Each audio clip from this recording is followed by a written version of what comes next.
সুপ্রিয় পেট প্যারেন্টস, আশা করি সবাই ভালো আছেন। সিরাজগঞ্জে অধিকাংশ ক্ষেত্রেই অনেকের মুখ থেকে শুনতে পাচ্ছি 3 মাস না হলে বিড়ালকে কৃমিনাশক করানো যাবে না বা করানো যায় না। এই ধরনের একটা থিঙ্কিং বা মেন্টালিটি অনেকের মাঝেই আমি দেখতে পেয়েছি। তো আসলে আপনাদের কি মনে হয় যে কোনো বিড়ালের বাচ্চা এর যদি 3 মাসের আগে কৃমির সমস্যা হয় তাকে তাহলে কি আপনি ওষুধ না খাওয়াই রাখবেন? আসলে কৃমিনাশক অর্থাৎ ডিওয়ার্মিং এর নিয়ম হচ্ছে এটা 1 মাস বা 1.5 মাস বয়স থেকে বা অনেক ক্ষেত্রে 3 সপ্তাহ বয়স থেকেও শুরু করানো যায়।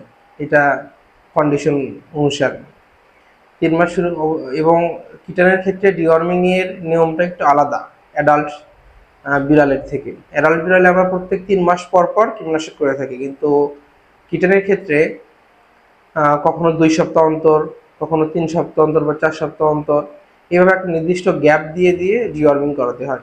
এই জন্য অবশ্যই একজন ভেটের পরামর্শ নিয়ে আপনার বিড়ালকে ডিওয়ার্মিং করাবেন।